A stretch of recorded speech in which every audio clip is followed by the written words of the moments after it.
The Hogs Die is brought to you by TicketClub.com, your one-stop shop for live events nationwide. Whether you're looking for game, theater, or live performance tickets, don't sweat it. TicketClub.com has you covered. So make sure you're going there for all your live entertainment needs, and make sure you're clicking over to them from the banner at the top of thehogsdie.com.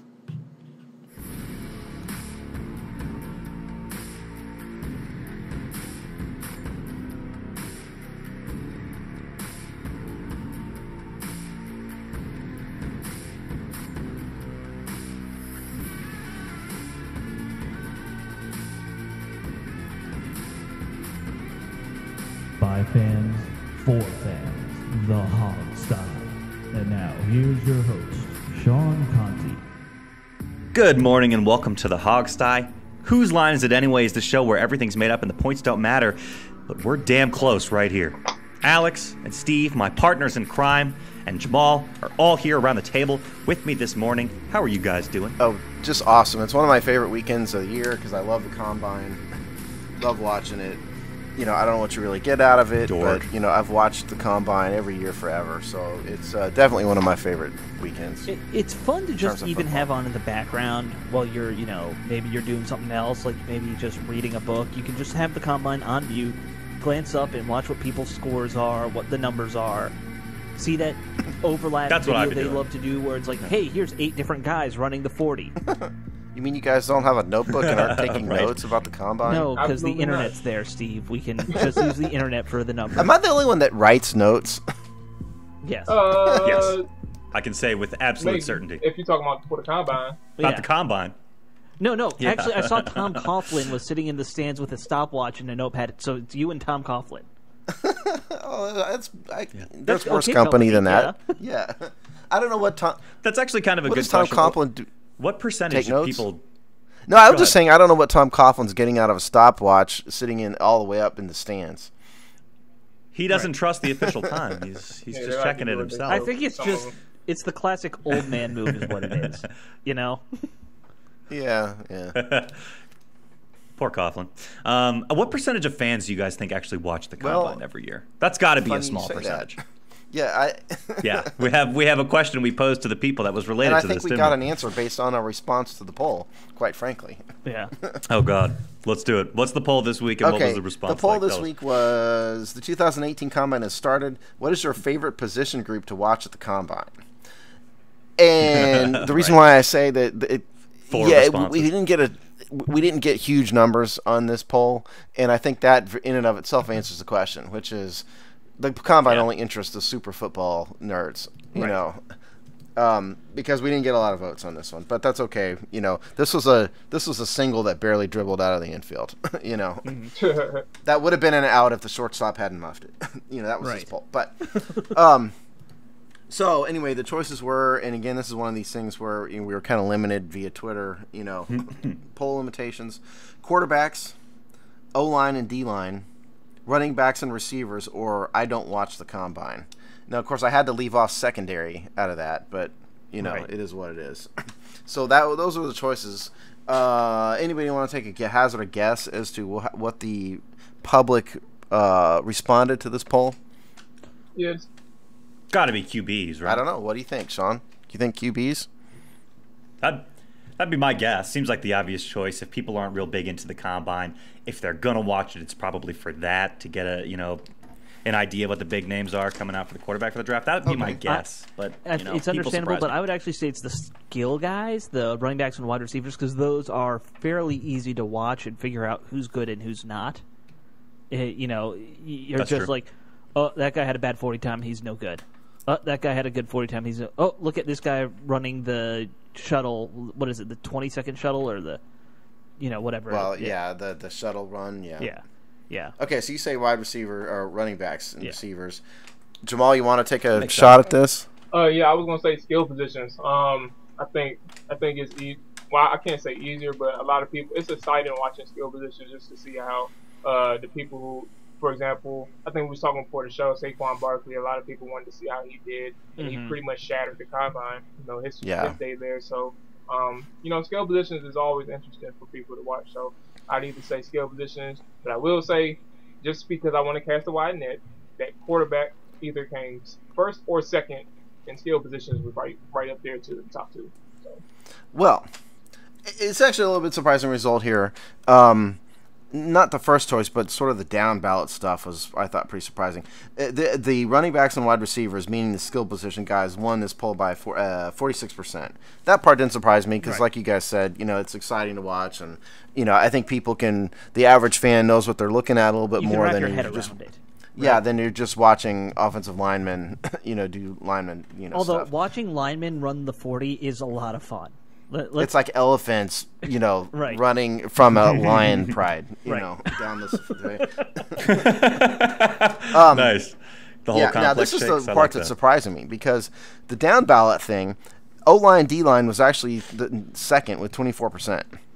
Shockingly enough. Yeah, that surprised me. And then Wow. 21%, third place is I don't watch the combine at all with 21%.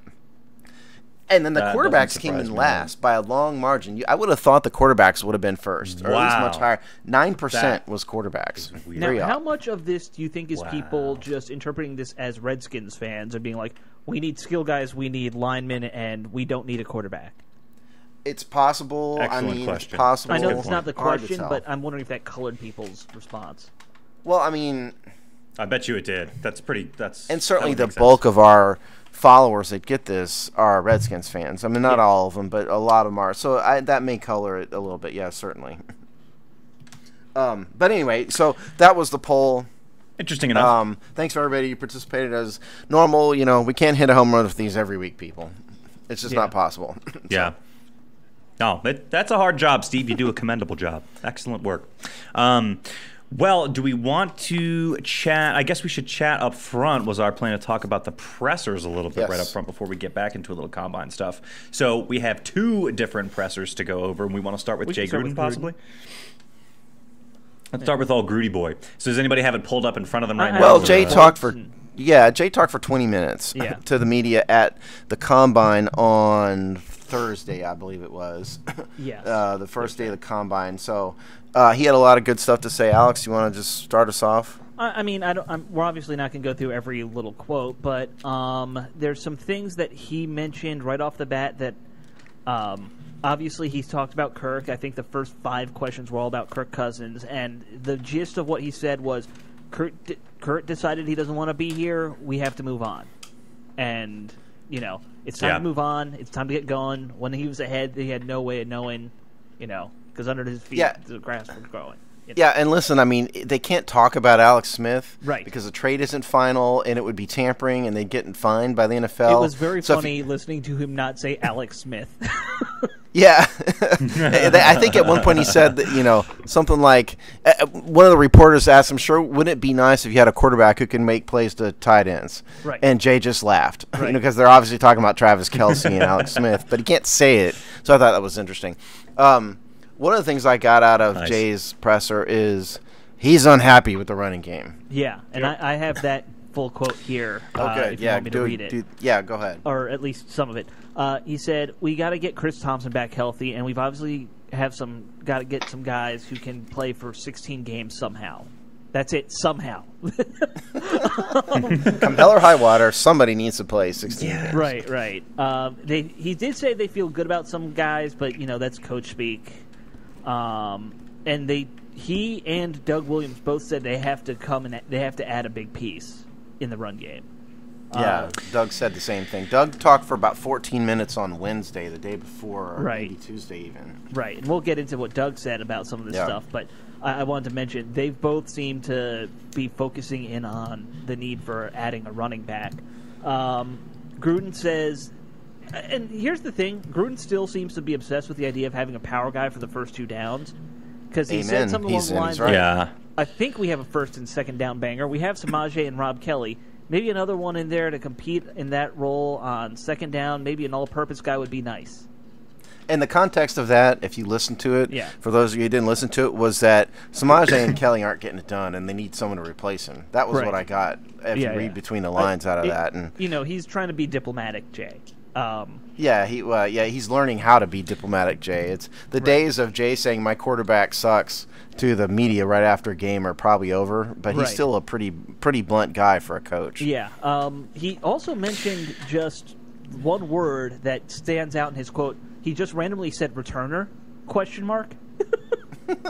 So Because they didn't have one last year, maybe. yeah, I wonder if that's something he's paying attention to in the running backs that are coming out.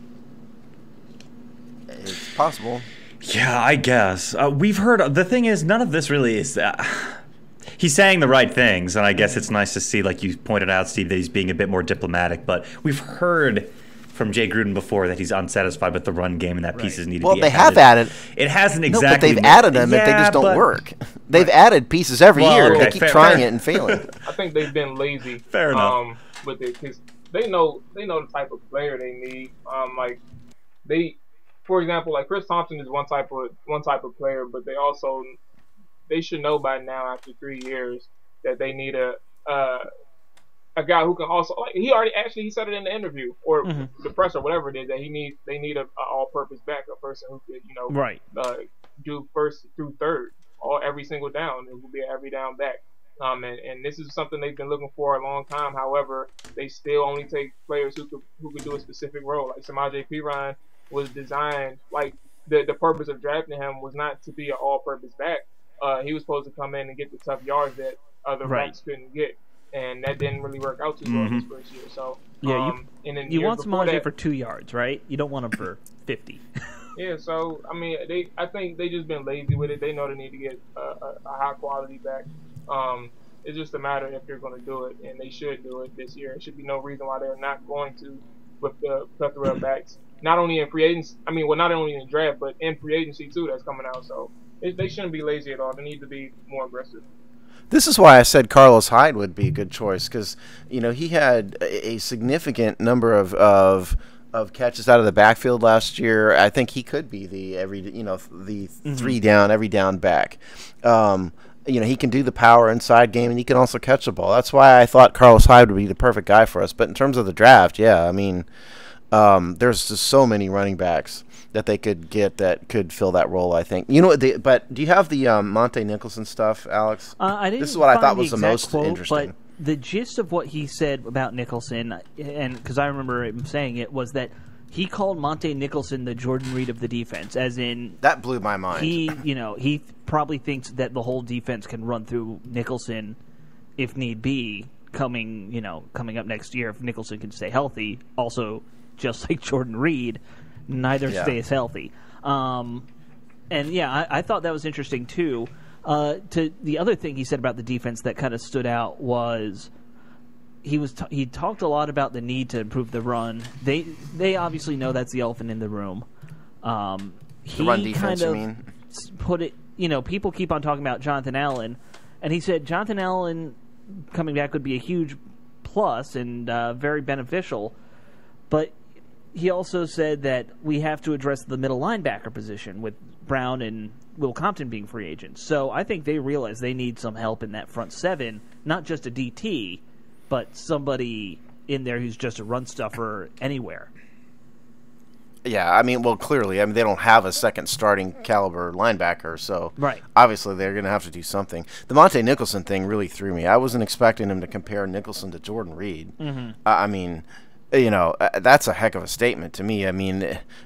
Yeah, he said he can cover so much ground, he makes all the defensive backs a little more comfortable and takes a little more chances because he's out there roaming. We need him back there. It's a lot of praise. Think about it. It's not, even if somebody would disagree with it, it's not far from the truth, because you got to think about what happened when he was out. It was just too much. It was just too much mess going on in the secondary. The times he would get injured, a lot of quarterbacks was far more aggressive in their shot taking, and they didn't have any hesitancy when it came to taking deep shots down the field. And you got to think about when Monte was on the field and they took deep shots. He was there to pick them off, or he was there to contest it. The very first play when Derek Carr dropped back for a deep pass to Amari Cooper, I don't know why he even threw it, but he threw it anyway. Nonetheless, who was there to pick it off? Monte. Like, you're not going to go deep with him back there. He's smart enough, and he has DJ. You got to think, like, the two, they communicate well enough to know that DJ has enough confidence in Monte to do his role, as long as he tells him and they communicate well on what to do. So I think those two played well, especially when Monte's healthy. Both of them will play well. So. Yeah, I think that DJ Swearinger's highest and best use is as, at least in terms of cover three, is as a strong safety in the box. DJ is smart enough and he's a good enough football player that he can kind of do both. But I think he would recognize, and Jay definitely recognized in that presser that the best thing for him isn't to have to move DJ all around everywhere, because of injuries, and have him back there as a free safety. I think Monte is better served as a free safety, and DJ is better served as a strong safety if they're playing a cover 3, and because Monte has a much bigger range than DJ does. And if you're talking about cover 2, then it's that's a different story, of course. But for like this base cover 3 that they seem to love, I think that's a better role, and that's what Jay was saying. I was just the comparison to Jordan Reed threw me, because Jordan Reed is an elite all-pro level tight end when he's healthy, and Monte athletically too. I love well, when he's healthy, is that the when he's healthy thing? I don't know. I'm a fan of Jordan, but I think absence makes the heart grow fonder. I think that's. I'm talking about his numbers. I don't know. I don't think he's Jamal on fire today. You can disagree with me. I didn't mean to rain on your parade. I just didn't expect that. That's all. I'm sorry. Well, the reason I say that is because if you go back to my, so what's the deal with Jordan Reed piece I wrote a year ago, last offseason, if you look at his numbers, across the board, there's really 3 pass-catching tight ends that are in their own category. Rob Gronkowski, Travis Kelce, and Jordan Reed. Right. By every measure, those 3 guys, like Gronkowski is up better than both of them, better than the other 2. But Kelce and Reed are the next 2 down, and just from a statistical standpoint, with the exception of Reed's injuries, I think it's undeniable, at least on paper. I mean, that was practically a whole year of an exception. Though, I agree with you. I'm just saying, when he's on the field, I think the things he can do and the proven production he has puts him in that category. That's just my opinion. Jamal, I mean, you may disagree. That's fine, but that's the way I saw Jordan Reed. His problem, obviously, is health. No surprise. Right. I do give him he's an elite receiver. I give I mean, fair enough. But the original point was I was surprised that Jay thinks that much of Monte. Yeah, exactly. Yeah. I'm sorry. I didn't mean to distract anybody. No, it's okay. It's not a big deal. I'm a little. We've got nothing but time here. It sounds to me like Gruden and the front office might be a little more resigned to the whole Zach Brown not coming back situation than we'd hope. I actually think they should maybe let Doug said. They both seem to be ready to see him move on. Which I actually think that might not be a bad idea, frankly. Well, but you need somebody. No, it probably makes sense dollars and cents. Yeah, it makes sense dollars and cents wise, but does it make sense for the team strategy wise, Steve? We're losing our tackle leader practically 14 out of 16 weeks. It can make sense, yes. I mean, Zach has got such a limitation, and he just can't play in pure passing downs and expected to be dropped back in coverage. That's not his thing. I think they can find other inside linebackers that can approach his level of productivity against the run and yet aren't a complete liability in pass coverage. So, I mean, it's a dollars versus cents thing. That's fair. I mean, if you got Zach there's a reason Zach's on his 3rd team, okay? Yeah. And there's a reason. Yeah, that's absolutely fair. The only question I would ask about this, Steve, is it seems like even when guys have major deficiencies on their team, teams commit to them anyway if they're above average player, even if they have certain aspects of their game that are missing. So that's the only thing. I know we don't have to go down the Zach Brown wormhole because we've talked about it last week, I think, quite a bit, or the week before that maybe. But it just seems like, I mean, everything that you say about him is right, but at some point you've got to commit to your above average talent, and you can't just keep going back to the bucket and trying to pick somebody else. Everton, it's so rare that you're going to get someone that excels at every single aspect of their especially finding game. An inside linebacker who can cover. We haven't found one in 10 years. Exactly. The devil so versus at some point the devil I feel like yeah. I mean, London Fletcher couldn't cover. Exactly. And we loved him. It's just the way it is. Yeah, there you go. That's a perfect example. He had issues with his game, too. There was no doubt, though, that you needed him back there as the captain of this defense. It just seems like other teams are more willing to commit, even when there's deficiencies in some people's strategy or their I think London Fletcher was a different player than Zach Brown, first of all. Zach Brown is without absolutely. Zach Brown is a weak side pursuit linebacker. Yeah, that's how he can use his speed. That's how he can use his talent. You don't want Zach caught up in the middle in a bunch of huge offensive linemen lineman, he doesn't do as well as that. He's better when he's coming from the backside and he can pursue these running backs to the edge. I think that's where Zach's talent is. He is not a play-calling team captain like London Fletcher was. I was just using that as an example of, hey, London Fletcher also couldn't... He wasn't a perfect player. He couldn't cover for shit. You know? Who is? Nobody's perfect. Yeah. Except me. I mean, you get past me, nobody's perfect. You get past me, Steve. You asshole. You asshole. Okay, no. Let's keep going through the presser. What else, Alex? What else? Is he talked a little about the whole need for a guard, and he said here. I'm going to read the quote. He said, "We'll see where we are with Sean Laval, but like I said, referring to an earlier question, Ari Kwanjo got some time in there. Tony Bergstrom got some time in there. Chase Roullier could probably play left guard if need be. So we have a few positions of need that we need to address, and then the tackle position, we'll just have to get those guys healthy." Does anyone have any faith in any of the guys I just listed to play left guard? Well, I don't think Jay does either. Go ahead, yeah. Jamal. Yeah, no, I was about to say the same thing. I don't think he does. And I think you could tell by the way he was saying it is he was saying it in terms of like contingency plans. Like these are the people that can play if we can't find anybody. However, they're going to try and find somebody because first off, Laval's contract is up if I'm not mistaken, right? Yeah. He would have to be resigned. Okay, Laval, yeah. So he had his contract. His contract is expiring, and you have pretty much Chase Roullier. That's pretty much the only person on the roster. Well, and Scherf, Brandon Scherf. No, I'm just saying. Hey, obviously, Scherf is going to be playing guard regardless. But in terms of center or guard, it's really Chase Roullier that's left on the roster. I don't know about Kwanjo. Is he signed to a futures contract? I guess he's still on as Kwanjo a futures guy. Kwanjo is still on the roster. Give me a second, I'll tell you how long. I think he's got another year. All right, so it's only two players as of now that we know of that's going to be on the roster. And then you have Catalina, if I'm not mistaken, or somebody that was on the practice squad. I can't remember. Okay. Here, let me just go. It was Bergstrom. Bergstrom's the other guy who's still on the The guys who are on the roster right now today: Alex Baldici, Kyle Kalis, Ari Kwanjo, Demetrius Rainey, Chase Roullier, Brandon Scherf. And if you want to throw some of these backup tackles in there, fine. In terms of tackles, we've got Bowen, who's not a guard. Clemens is Orlando Franklin, Cameron Jefferson, John Kling, Morgan Moses, Trent Williams. Those are our offensive linemen right now today. All right, and by the way, and Kwanjo is signed through 2018.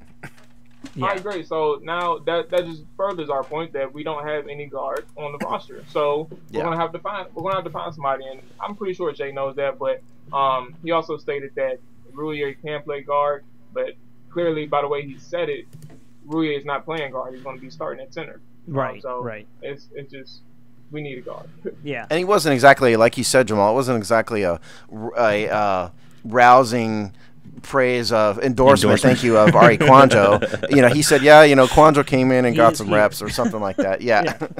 We can throw him in there, if we really have to. But very clearly, they're going to have to either sign a free agent or draft somebody. Right. What I said about this last week, and Jamal, you weren't here, but I said, they've got Trent on a huge contract. They've got Morgan Moses on a huge contract. Brandon Scherf's about to be on a huge contract in another year. Chase right now is the only cheap player they have. They've got $30 million tied up in cap space this year on O-line. I don't know if they want to spend another massive amount of money on a big-time free agent or if they want to draft somebody just to keep the cost down. And the percentage of cap usage for that position group, we don't want it to go through the ceiling necessarily. So could you see him burn a first or second round pick on a guard to get a starting quality guy at a cheap price? Yeah, I could. Yeah, there are some good guards that are coming out. I watched a lot of the O-line practices or workouts yesterday, and there are a couple guys who, I've been a Hernandez fan for a while, but Quentin Nelson looked really good. There's going to be guards there that we can hopefully snag in the draft. And we'll get to that on a later show. Yeah. I don't have anything else about Gruden. Do you guys have any other quotes that he said that stood out to you? No, you covered mine. Yeah. The big thing to me was the Monte. Don't think so. I think the summary of it was he recognizes they need another running back. He loves Monte Nicholson. He recognizes they need to do something about the front seven to help stop the run. That's what I got out of it. Yeah, and what's And interesting. and he likes the idea of Alex Smith, but he can't talk about it yet. Right. It was funny though. Doug Williams seems so to be on funny. the same page as Gruden, so at least they all have their marching orders. Because a lot of the quotes Doug Williams had, the emphasis on the running backs and needing to find one in the draft, they almost said the same thing word for word. If you go back and look at it, Williams had one quote that Someone handed them a drove script. me nuts, and Steve, you're a stats nerd, so it probably will drive you nuts too. He said we averaged about 1.4 yards per carry. Yeah, I know. I was ready to pull my Yeah. teeth out over that. I mean, maybe he's just talking about the last game, because I think we averaged that in the last game. It was terrible. And then he also had one. What was I'll the tell you season in a minute. average, Keep out of talking. curiosity? I'll Do we tell you know? in a second. So Williams more or less said we need to draft a running back, and a good one this year. The other areas he pointed to, defensive line, he had a quote where he said, we were giving up 130-something yards per game from the rush standpoint. We have to be able to stop the run. That's not a secret. To sit here and say we're happy with what we have, that would not be fair. We have to upgrade the interior of that side of the ball. So, pretty blunt, we need a DT or an NT or something. He was really blunt about it. 3.6 yards per I carry on just the say year, by the way. D-line, 'cause Yeah. they rotate a lot anyway. Right. So. Yeah, so or maybe he was pretty clear Oh, about sorry that. about that. No, go ahead. I was about to say, or maybe just the upgrade from Ziggy Hood, because I don't get the people. Well, I shouldn't say that. I shouldn't say I don't get the people, but I don't understand why people had so much disdain for Ziggy. But he was a high energy person and gave you an effort on every single, regardless if he was good or not. Which he was okay. He was average. He wasn't terrible. But we just need an upgrade from that. Somebody who can give you the same energy, but also can create more pressure in pretty much every situation, pass and rush. I think. Yeah, I think. Yeah. Go ahead, I mean, Steve. I think if anything, Doug was very, very blunt. He was more blunt than Jay. Because about this defensive line question, he basically said, "Absolutely, we need an upgrade." He didn't talk around it in any way, shape, or form. He said, "Yes, we need an upgrade." Not only that. He's a less polished front office guy. Well, that's yeah, why. he's just more. I He's think just Jay's blunt. a little bit He's more. just more blunt, is what he is. He also and he has that he's just Cajun saying, thing. straight He's up. Cajun, right? Or he's got that Southern Yeah. accent for sure. Yeah. where he doesn't take shit and doesn't hide it. Yeah, and Ziggy's a free agent after the end of this year too. The only guys who are signed past 2018 are Jonathan Allen, obviously Terrell McLean, who has been a bust thus far at least, and then Stacey McGee, who underperformed. Right. Those are the only 3 defensive linemen they have. Oh, and Anthony Lanier too. I mean, so they don't have too many starters and too many worthwhile folks signed. So, I mean, I don't have, like you said, Jamal, I don't even think it's Ziggy. He's an average performer. He did, well enough. He's not on a huge money contract, but they need an upgrade. They need a big time interior presence to team with Jonathan Allen. Yeah, for sure. Hood is what I would consider a good depth player, but you played him as a starter, and that's where it becomes a problem. And that I think that injuries has something to do with that, but that's where we run into a lot of issues. I think as fans, is we see a lot of guys who are starting. We're like, well, they're no good. No, you're using a B guy as an A guy, and you need to find an A guy and keep the B guy as a B guy instead of replacing him. Yeah, I mean, and Doug was very blunt about the running back thing too. Yeah. He just flat out said, yes, we need another running back. He didn't sugarcoat that at all. As a matter of fact, he said, I think he did say, I can't sugarcoat it. Right. I think that was the quote. I don't have the actual quote. You lose credibility when you I don't start have the denying quote from that. Doug on running backs, but I really liked what he said there because I remember him saying something along the line of, Chris Thompson was good, we need another Chris Thompson.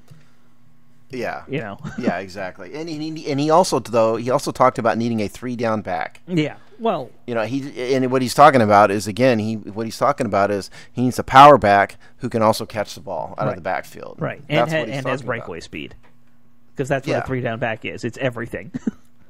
Yeah. And there's guys in the draft. So really what you guys are saying after this whole conversation is we need a bunch of A-level, extremely versatile players at most of the important Probably. positions. You know what the funniest quote was from Doug? It's they tried to get him to talk around Alex Smith too. The reporters know he couldn't say it, and Doug said something like, "I can't talk about it."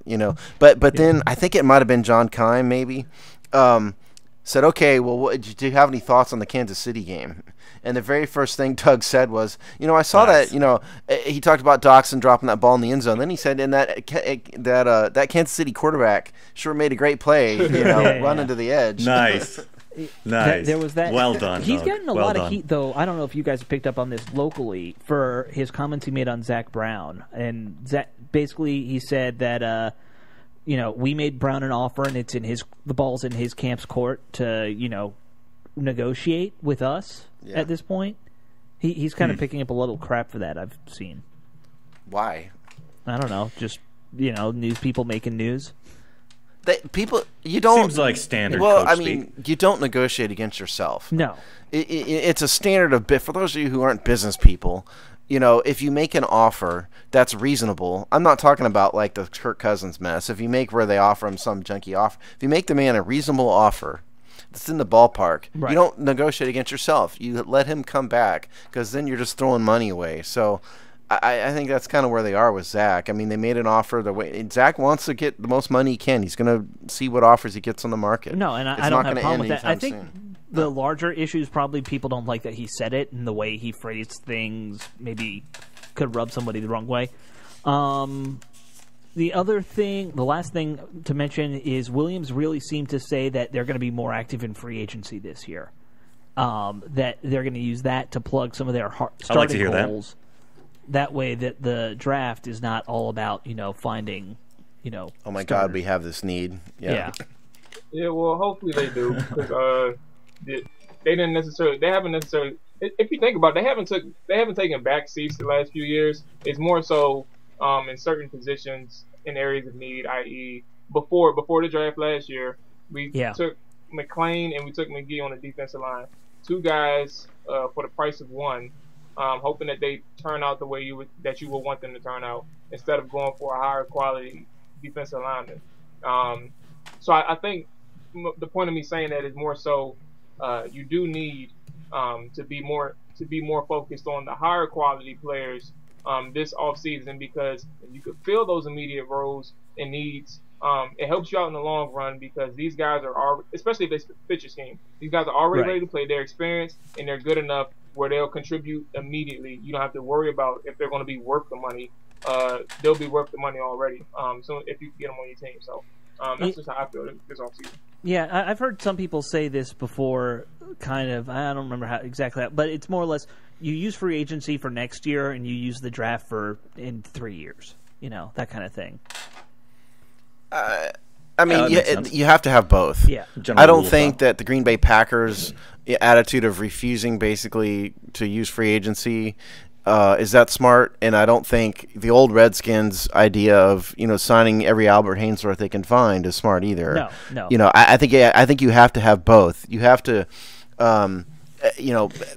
maybe slant it towards the draft. Maybe you were talking about like 75% draft, 25% free agency. I don't know. But I think you have to have both to develop your team, and hopefully the Redskins have figured that out by now. It's just really interesting when you say it like that, because it's true. The Packers are probably the best at developing their own homegrown talent. The Patriots are excellent, acquirers of talent from elsewhere around the league. It's just interesting, you're right, to see the different ways that people do it. But yeah, a combination is needed for this Redskins team. Yeah, if we want to be more than 8-8 next year, I don't think we can rely on the draft. No. Yeah, it's good. We probably got to get people every single way we possibly can. You guys were watching the combine a little bit today. Do we want to shift over to talking about that just a little bit? Are we done with the presser stuff?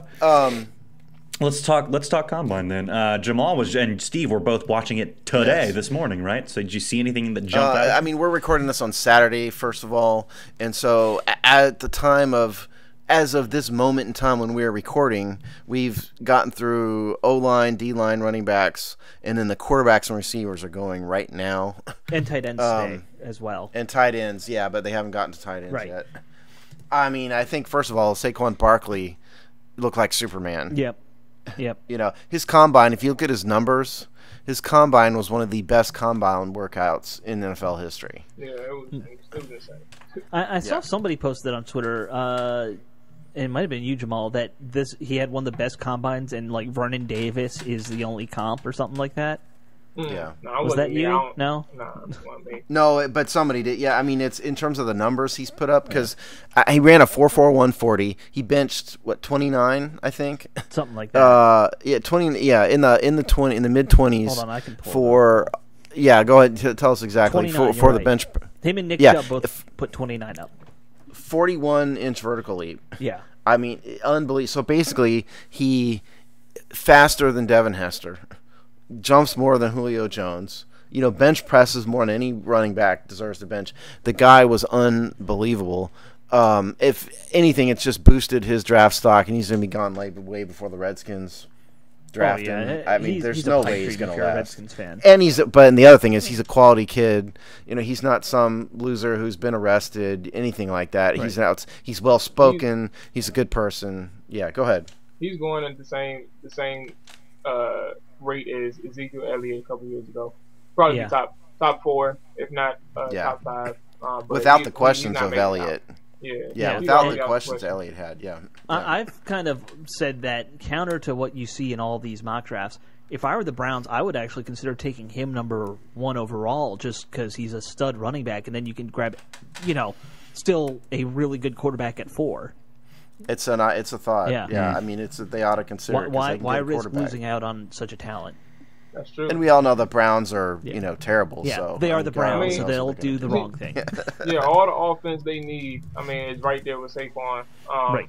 Obviously, they need some offensive line help, but damn, if you take him with one of your top 2 picks, I mean, I'll be elated because goddamn, he's out of the Giants' hands. I don't have to worry about him in the division. So Right. You don't want to face that guy for another Right. decade. That'd No. be I awful. don't want Well, him, it's I a wanna running root back. for You him. never know how long they'll last, but Now, in terms of other running backs, I think I did not see Darius Geis's workout. Okay, so if somebody did, give me some insight into it, but just looking at his numbers alone, 4.49 40, 5'10", 224. He was a great college performer from a big time program. Right. He's got a very nice top end speed for being over 220 pounds. So the problem with the Redskins and Geis is he may be more of a back of the first round guy, which might not quite fit with our 13th pick and then our 12th pick in the second round. right. But I think Geis would be a great one, and he proved that. Ronald Jones pulled a hammy right in the middle of his 40, unfortunately yesterday. So that, he ran a 4.65 as a result of that, which isn't indicative of his speed. Sonny Michael was a bit slower than I thought he might be. He was a low to mid 4.5 guy. Yeah. In terms of running backs. Little So slower, that's running but backs. by and large, most of the running backs kind of met my expectations in terms of, their raw numbers and things like that. I don't know about you guys. Like Hines, the guy who I've been kind of really high on from North Carolina, is like another Chris Thompson. Because he's got great hands and speed. A little bigger, but like he I think ended up, what was it, 4.38. So, Okay. yeah. See, I have given up on trying to prospect in the combine and the draft, just like I've essentially given up on fantasy football. It's just too hard for me to ever. Can't process it. These stats, you can't process it, and also it's so much of the time they rarely translate to, it's just so hard to tell. Even when someone blows people's socks off in the combine, they wash out of the league in like a year or two. Mike It's Mamula just so blew hard the to tell. combine away. Right. And who was it In the last year that had the famously. 4.240? Was it Ross? And he did nothing. Yeah, Ross It had was one Ross. last year. He got his own island after that. Yeah. But yeah. Ross, I don't know that. I don't think he did anything in the league, though. I think I think got he hurt. literally was entitled to an island. Didn't he literally win an island? Yeah, Wasn't he that won like one. It Nike was put from, an I island think, up? from Yeah. Adidas sponsored it or something like that. I can't remember, but Yeah. he got an island. That's insane. What the hell? Yeah, Well, no, because it was a contest. Lord. It was if you can break the recorded combine record. Because when Darryl Green ran it, it was before the record. Darryl Right, Green's time was too old for it. So it was beat the existing combine record, which was I think Johnson, the running back at Tennessee, Right. or used to be. He had the record, and Ross broke the record, and I think won an island. I think Jamal's exactly That's right. insane. For that. But in terms of One what in I an was gonna island. say. Please put that into context for me and explain to me why he won an Because island for he's this. so It's fast, he's on ridiculous. his own island, I think, is the metaphor. Okay, so it's like a tongue-in-cheek, Yeah. silly And little... we're talking okay, about fair it enough. right now. So Wah, yeah, wah, it's wah. press free. So It's he a free went back. commercial. You know, Right. it's a free $1 million commercial for Adidas. For Adidas. Yeah. In terms of the quarterbacks, the quarterbacks are going on right now, and you know, if you look at them, I think quarterbacks. I've come to believe over the years that you can see a lot less about quarterbacks than some other positions, Right. just because they're in shorts and there's nobody running at them, and it's completely different. But if you look at, like, for example, Josh Allen, thus far, we're just in the middle of it right now, looks awesome.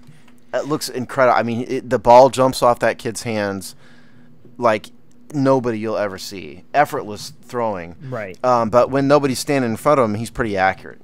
You know, but we've all seen his film and how completely inaccurate he is, and so I don't think it's a fair representation. And he is the quarterback out of what school? Wyoming. Yeah.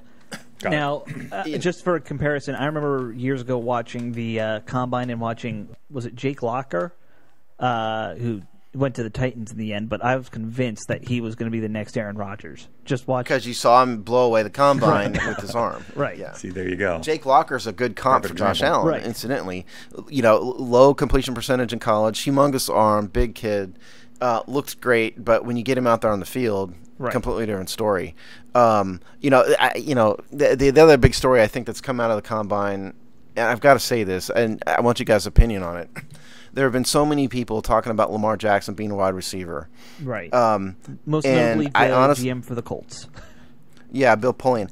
Honestly, I think it's racist. I think it's racist.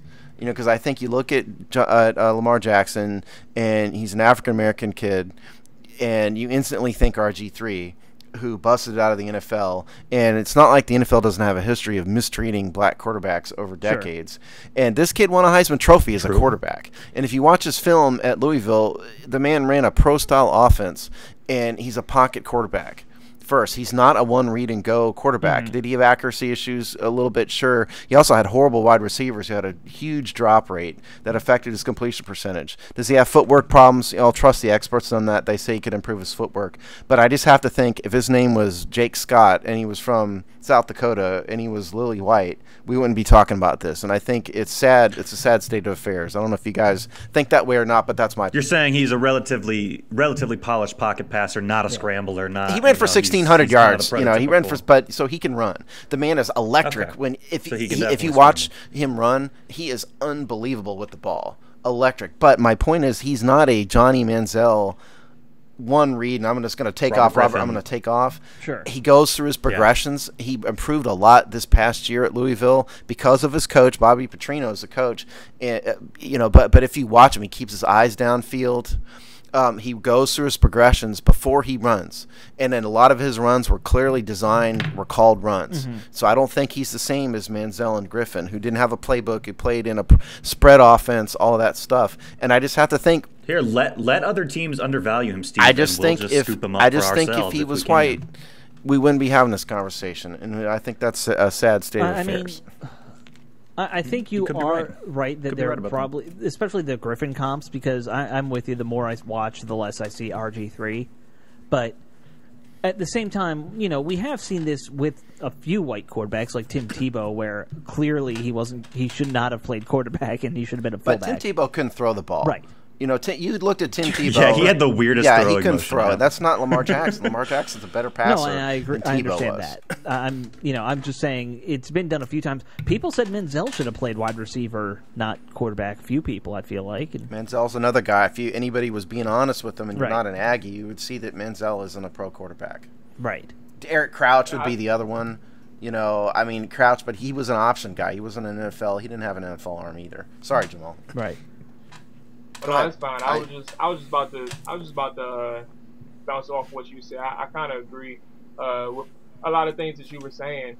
When it comes to Lamar, I don't think, and it's obvious. And the thing is, when it comes to racism, like a lot of people don't realize, regardless of color, a lot of people just don't realize when they actually are, like, they don't understand how racist something actually sounds like to them, because what they like, it's just something I don't know the perfect word to say, but they just don't realize it at times. Now, when I say that, I'm not giving an excuse to some people. I just think that when it comes to Lamar Jackson, he's just not given the same amount of opportunities as anyone else if he Sure. wasn't if he wasn't if he was black. Not if he was black. If he was white, he wouldn't be getting the short end of the stick right now.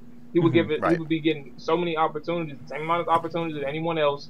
And that's what is actually the problem.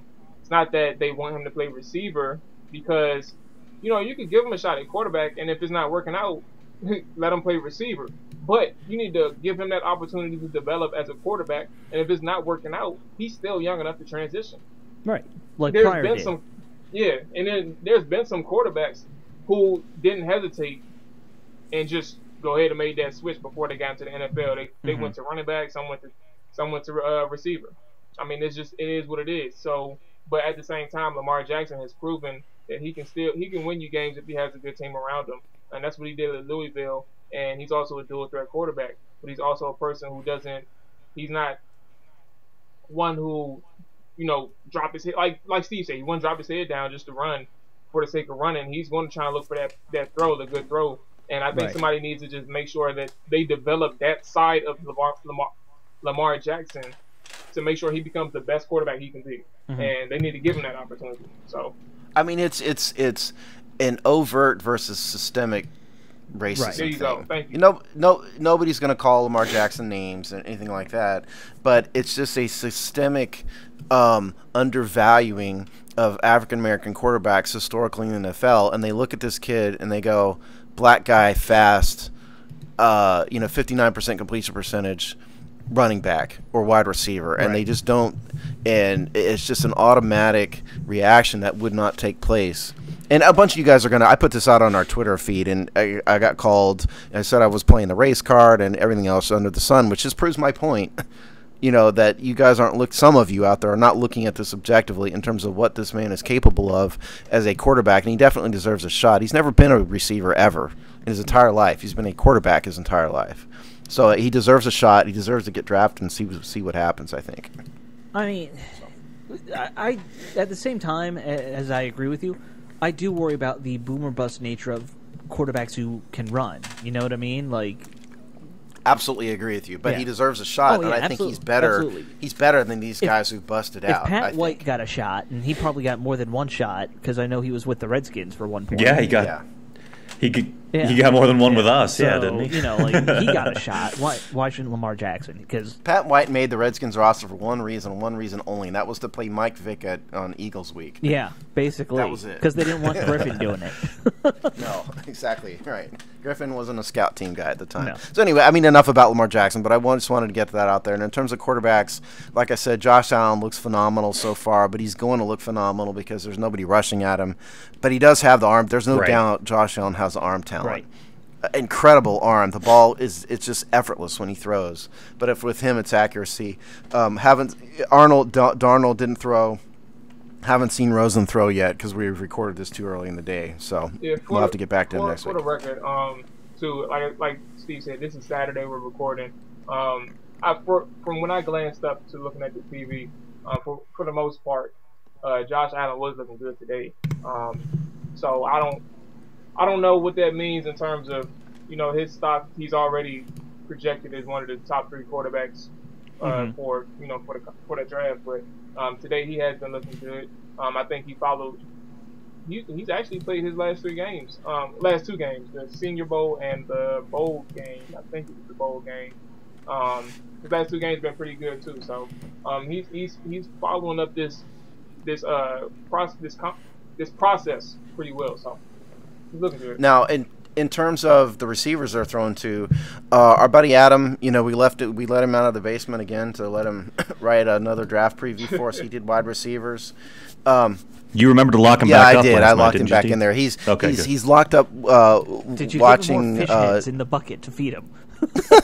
I did. He's locked up watching interior D line. By the way, that's where we're going with that next week. So we'll let him out to ride again, Nice. and we'll throw him a bucket he can use to relieve himself because there's not a restroom down there. Anyway, so he ranks. He's going to listen to this episode and be like, "What the?" I'm not writing another thing for those fools ever. No, anyway, so he ranked Calvin Ridley number 1, who hasn't run yet. DJ Moore, Deion Kane, Cortland Sutton, Anthony Miller, James Washington, and DJ Chark. I wanted to stop at Deion Kane with Clemson. I was impressed by him what I saw thus far. Looks like pretty good, pretty natural hands. I think he ran a sub 4.5. Somebody check me. Who are we looking at? Deion Kane from Clemson. Clemson, yeah. And then the other guy, and the other guy's DJ Chark. The man ran a 4.344. Yeah, he's got the fastest time so far of the wide receivers, which moves him to the top of my list because I love speed. Because what did Doug Williams say about the receiver we need, and so did Jay? He and Jay take Gruden the top off the said defense. we need to find our new Deshaun Jackson. And Jay even said that explicitly, if I recall. I think so. Yeah. So I just throw that out there, DJ Chark, as a possibility, as a guy who might fit that mold, and Deion Kane too. I mean, Adam really liked Deion Kane. Yeah. Ranked him as a good day 2 prospect for us. He says he wasn't asked to run a full route tree at Clemson. So that's something he'd have to learn. But he's got the speed and he's got the size. So we just need a guy to go me. deep. So we don't need the full tree right now. just go deep. Yeah. So anyway, that's all we can kind of get out of the combine. At least all I could get out of it. Without really watching the rest of it. I mean, some other guys who had really good 40 times, just to make a note of it, Foster out of Alabama, and then Callaway out of Florida, who I've only started seeing that name floating around because I don't follow the SEC very closely, but they both had let me tell you about Callaway, because Adam brings Callaway up as a Redskins possible good day 3 prospect. Callaway's a guy who's been arrested a couple times. He had a lot of off-field problems at Florida. Well, he went to Florida, so that doesn't shock me. Yeah, it seems like Florida has a lot of those types. But this is a guy who, if he can get his head on straight, he's got an elite level athleticism, quality receivers, not really any red flags in terms of performance with him. It's just he's a head case. That's a problem. So if the Redskins can be sold that this guy isn't going to go out and do something stupid, he might be a quality prospect who's going to fall in the draft and allow us to pick a guy who, from an on-the-field perspective, is a little bit better than his draft position warrants. A team like the Redskins should not take a risk on a low character, potentially low character. And they don't guy, have a history of doing that either. Yeah. But I'd throw that out there. Yeah, so I mean, this is Doug Williams' first draft where he's kind of helping oversee it more, so maybe he's going to have a little different mentality on character and stuff like Perhaps. that. But, although I don't know. I mean, Doug was a head coach at Grambling, and he takes a lot of pride in that's true. Kids and character, and I don't think Doug's the type that's going to go draft an Allen Iverson type, drag him out of jail to throw him on the field. We just don't know what his MO is going to be for the draft quite yet. Yeah, true. So that's all I have. Well, we'll find out soon enough. That's all I have about it. All right, well, fair enough. We got to everything on our agenda so far this week. Anything else anybody wants to throw out before we let people get back to their lives? Because I was sitting at home yesterday with the government shut down for wind, which, by the way, it really was windy enough because the house across the street has lost all its roof. Like all the How windy are we talking about, though? 75-mile-an-hour gusts kind of thing. Really? Yeah. So hurricane force winds. Pretty damn fast. So the house across the street lost most of its roof. But I was sitting here watching the O-line. I am now in love with a new lineman, Desmond Harrison from West Georgia University. Is your wife aware that you're in love with a man? That's fine. Yeah. We're she's open-minded. liberals. It doesn't matter. No, what's his name? Harrison. Desmond. But what is it? he, when he was doing some Desmond of those Harrison. cone drills and stuff like that, his footwork is outstanding for a lineman. Tell him the main reason why, though. Well, he ran a 4.840. Is that as a 300-pound offensive line? That's close to Trent. Trent ran in the 4.7 range, so that's getting close to Trenton Williams territory. 290, I think, or 288. So he's a little light. I mean, it's not somebody we're going to draft. No. We're not going to draft a tackle, but no, nonetheless. No, I mean, we could use a tackle to eventually replace Ty next year, but that's not high priority. We could use a tackle to replace Trent in about 3 or 4 years, but true. now it's too early for that. Good point. I can't take this anxiety at the end of the show. Well, I do want to real quick bring up inside linebackers because I wrote our free agency piece on inside linebackers. So real quick, let's go over that. Oh, yeah. The premise, obviously, and we talked about it earlier, we're going to need a new starter, whether it's Zach Brown or somebody else. Navarro Bowman is very clearly the number one guy on the list. He's 29 years old. He's certainly a high-risk proposition He's had a bunch of injuries. I think 29, unlike running backs, I think 29 is not necessarily too old. No. For a linebacker. His problem, again, is that he tore an ACL and MCL in 2014. He tore his Achilles in 2016, so he's had his share of injuries. But when he's happy and healthy and motivated, not motivated, that's not fair. I mean, when he's healthy, this guy's a 3-time Pro Bowler, 4-time All-Pro, complete linebacker. He's played in a 3-4 his whole career. If they wanted to spend some big money, he's the guy very clearly. Number 2, I put this maybe a little bit off the beaten path, but I called Demario Davis from the Jets the number 2. He sort of toiled in he was a average starter who toiled in obscurity for several years. 2012 graduate, but out of Arkansas State. But he had 97 tackles last year. Really kind of blossomed last year with the Jets. He's a He's a pretty good cover guy. So I think you get a complete linebacker. You could get him for a fairly cheap rate. You're not going to spend top 5 money on this guy, but I think he's going to come in. He's going to be a better, more complete all-around linebacker than Zach. So those are my top 2. I'll throw out Avery Williamson as another one. Avery's been with the Titans. He's another guy I think that toiled in obscurity to a certain extent, but he's a more complete linebacker. So, he can block, he can shed blocks. He's a decent cover guy, all-around guy. I called Zach my number 4 for the reasons we stated. I don't want to beat Zach up too much. And so those are my top 4. And the other thing I'd like to point out is if any of you out there have Brian Cushing on your mind, stop. Sure. Don't. He's a name, and so some of you out there who don't follow this closely may think, Brian Cushing, oh my God, big-time guy. Brian Cushing is old, beat up. Yeah, how long he's has he been 31 around, years old. No. Oh, that's not. Yeah, but okay. In football I thought he was going to terms, say older. In football terms, he's about 85. He's had a million injuries, ACL, MCL. He was a bust. He was suspended for 10 games for steroids. And his performance isn't nearly what it was. So if any of you guys are out there thinking Brian Cushing just because you recognize the name, just flush that thought right out of your head. So that's if anybody has thoughts, welcome to it, but that's my thought on inside linebackers. I know you're down on him after doing this, Steve, but I'm still in the bring back Brown camp. I'm not down on him necessarily, more so than I think we can do better because he has limitations that some of these other players don't have, and he's asking too much money to have the Redskins deal with that limitation. Yeah, it will be understandable if he doesn't come back. Disappointing, but he's at a least fan favorite. I get it. I just don't. I know he's asking for a lot. I don't think he's going to get it. I think the market is. I actually think it's going to be a down market for free agents in general. I think you're going to see some more teams with restraint when it comes to. Yeah, all right, you're not the number 1 guy. We're not paying you, big money anymore. I'd definitely rather have Demario Davis than Zach Brown. That's just my opinion. Yeah, I mean, I like Demario. All right. My bad. I like Demario. He's yawning. Sorry, we're putting you to sleep out there, Jamal. No. We need to get Jamal a cough button. Long 6 apparently. days, man. But no, I like Demario myself, but I just feel like with the chemistry where it's at now, if we had to choose between Zach and Demario, I don't mind if we had to. I wouldn't mind bringing Zach Brown back. But it got to be at the price that's reasonable. I don't know if he should be up there with Luke Kuechly money. Luke does it all, and I mean that's basically what he's asking for. Top 3, I think, top 3 money.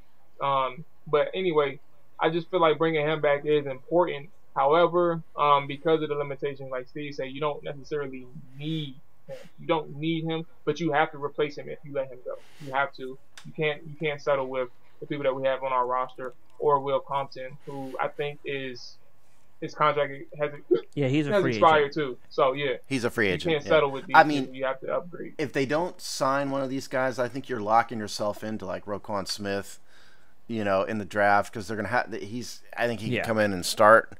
Certainly since they have Mason Foster to be the play caller.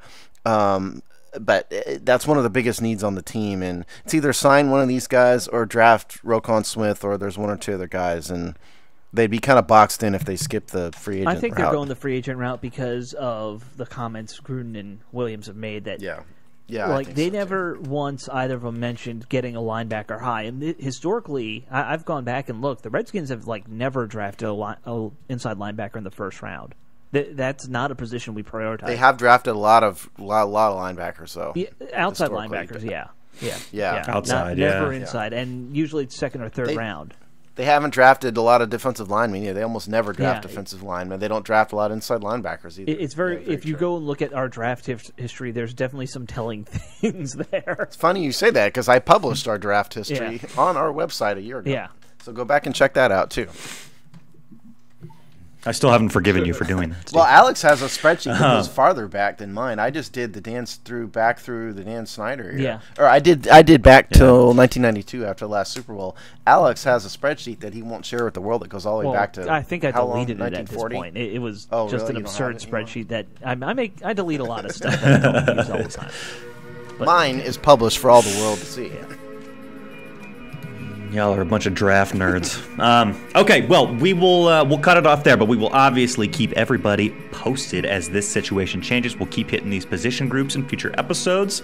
Make sure you're checking out thehogsty.com for all the new written content each week, and make sure you're clicking on that banner at the top to ticketclub.com. Give a visit to our sponsors. Buy a ticket, help the Hogsty out a little bit too. What could be better? We will see y'all next week. Enjoy. Take care.